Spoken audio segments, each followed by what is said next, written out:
Blogger Rakib Hossain এবং অন্যদিকে রয়েছে বাংলাদেশের অত্যন্ত জনপ্রিয় কানেক্টর ওমর অন ফায়ার। বাংলাদেশে এই দুইজন ইউটিউবার অত্যন্ত জনপ্রিয়। আজকের এই ভিডিওতে আমরা দেখতে চলেছি এই দুজন জনপ্রিয় ইউটিউবারের মধ্যে কম্পারিজন।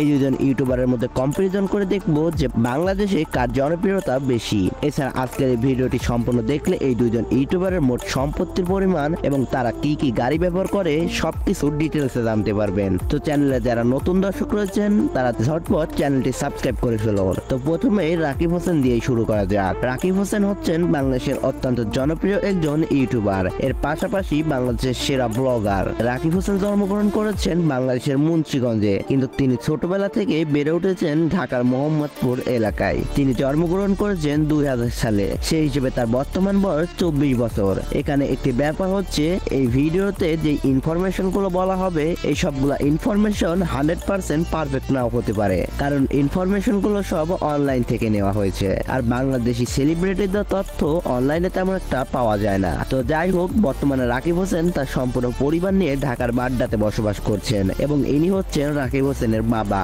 আর ইনি হচ্ছেন রাকিব হোসেনের মা। রাকিব হোসেনের ভাই বোনের ব্যাপারটা হচ্ছে, রাকিবের মোট 4টি বোন রয়েছে এবং তার 2 ভাই রয়েছে। ইনি হচ্ছেন রাকিব হোসেনের বড় বোন আর ইনি হচ্ছেন রাকিবের মেজ বোন এবং তিনিও একজন ইউটিউবার।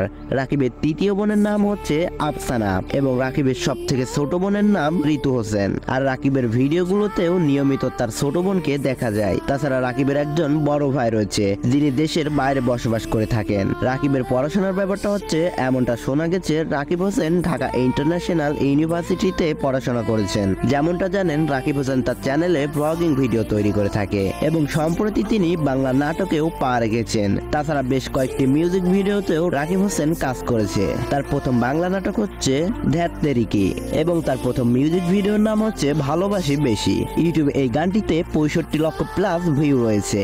রাকিব হোসেনের ওয়াইফের নাম হচ্ছে নুসরাত জাহান অন্তরা এবং রাকিব হোসেন তার সাথে বিভিন্ন নাটকে মিউজিক ভিডিও করেছেন। বিশেষ করে বাংলাদেশের অডিয়েন্স রাকিব হোসেন এবং তার ওয়াইফকে অনেক বেশি পছন্দ করছে।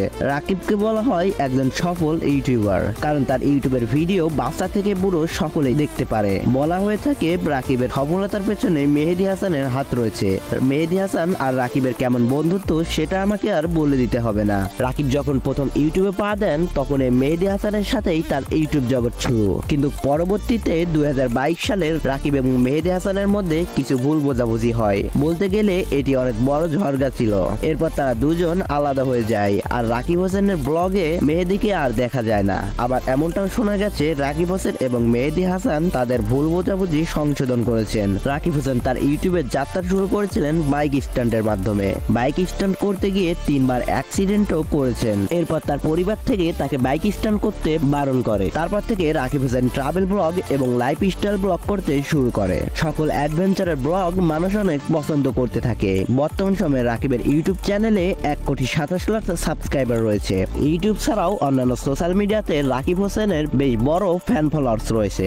যাই হোক, নুসরাত এবং রাকিবের সম্পর্কে কিভাবে হয়েছে তা সংক্ষেপে জেনে আসি। রাকিব হোসেন এবং অন্তরার সম্পর্ক হয়েছিল অন্তরার টিকটক আইডির মাধ্যমে। অন্তরার টিকটক আইডি থেকে পরিচিত হওয়ার পর রাকিব হোসেন এর ব্লগে অন্তরাকে দেখা যায়। অন্তরার টিকটক আইডি থেকে পরিচিত হওয়ার পর রাকিব হোসেনের ব্লগে অন্তরাকে দেখা যায়। দীর্ঘদিন তারা একসাথে ব্লগ করার পরে অবশেষে তারা বিয়ে করে ফেলেন। রাকিব হোসেন ইউটিউবে ব্লগ করার পাশাপাশি তার টিকটক আইডিতেও টিকটক ভিডিও বানিয়ে থাকেন। যাই হোক, রাকিবের রেসিডেন্টের কথা বললে ঢাকার বাড্ডাতে তার একটি নিজস্ব বাড়ি রয়েছে। এছাড়া তার ব্যক্তিগত 2টি গাড়ি রয়েছে। তবে রাকিব হাসান কি কি গাড়ি ব্যবহার করে থাকে সেই মডেল সম্পর্কে অনলাইনে কোনো তথ্য পাওয়া যায়নি। বর্তমান সময়ে বাংলাদেশের সেরা ইউটিউবার বলা হয়ে থাকে রাকিব হোসেনকে এবং বিভিন্ন ওয়েবসাইটের মধ্যে জানা গিয়েছে রাকিব হোসেন প্রতি মাসে ইউটিউব থেকে 40 থেকে 50 লক্ষ টাকা আয় করে থাকে। তো রাকিব হোসেন সম্পর্কে আমরা মোটামুটি ধারণা পেলাম। এবার আমরা জেনে আসি ওমর অন ফায়ার সম্পর্কে। বাংলাদেশের আরেকজন জনপ্রিয় কন্টেন্ট ক্রিয়েটর হচ্ছেন ওমর অন ফায়ার। ওমর তার প্রথম সফলতা পেয়েছিল লাইকের মাধ্যমে। আপনারা যারা 3 থেকে 4 বছর ধরে সোশ্যাল মিডিয়া ব্যবহার করছেন তারা অবশ্যই জেনে থাকবেন একসময় লাইকি কতটা জনপ্রিয় ছিল। এই লাইকিতে 15 সেকেন্ডের ফান ভিডিও দিয়ে ওমর দর্শকের মনে জায়গা করে নেন। তারপর তিনি জানতে পারেন ইউটিউবের মাধ্যমে ক্যারিয়ার করা যায়। এরপরে সে তার টিম নিয়ে নেমে পড়েন ইউটিউবের যাত্রায়। তাদের প্রথম চ্যানেলটির নাম ছিল ব্যাড ব্রাদার। সেখানে তারা নিয়মিত ভিডিও আপলোড করত। এই ব্যাড ব্রাদার চ্যানেলটি খুব তাড়াতাড়ি 1 লক্ষ প্লাস সাবস্ক্রাইবার অর্জন করেন। এই ধারাবাহিকতা অবস্থায় দেখতে দেখতে তাদের চ্যানেলে 10 লক্ষ সাবস্ক্রাইবার হয়ে যায়। চ্যানেলটি ভিডিও মানুষকে অনেক বিনোদন দিত এবং তাদের অনেকগুলো ডায়লগও মানুষের মুখে মুখে থাকতো। এরপরে ওমরকে আর পিছনে ফিরে তাকাতে হয়নি। কিন্তু আপনারা অনেকেই জানেন ওমর ব্যাড ব্রাদার টিম ছেড়ে দিয়ে নিজের একটি চ্যানেল খুলেছিল। তার বর্তমান ইউটিউব চ্যানেলের নাম হচ্ছে ওমর অন ফায়ার। মজার ব্যাপার হচ্ছে এই ওমর অন ফায়ার চ্যানেলে মাত্র একটি ভিডিও আপলোড করে 2,40,000 সাবস্ক্রাইবার অর্জন করেন। বিশেষ করে ওমরের টিকটক ভিডিওগুলো বাংলাদেশে অনেক ফেমাস। তো যাই হোক, তার ব্যক্তিগত কিছু ফ্যাক্টের কথা বললে তার সম্পূর্ণ নাম হচ্ছে নূর মোহাম্মদ ওমর। সে জন্মগ্রহণ করেছে ঢাকার সাভারে এবং সে বর্তমানে বিশ্ববিদ্যালয়ে অনার্সে পড়ে। তবে ওমরের সাথে কারো সম্পর্ক আছে কিনা সে সম্পর্কে কিছু জানা যায়নি। তো যাই হোক, বর্তমান সময় ওমরের ইউটিউব চ্যানেলে 25 লক্ষ প্লাস সাবস্ক্রাইবার রয়েছে এবং সোশ্যাল ব্লেডের তথ্য অনুযায়ী প্রতি মাসে ওমর অন ফায়ার ইউটিউব থেকে $2,500 আয় করে থাকে, যা বাংলাদেশি টাকায় 3,12,000 টাকার মতো।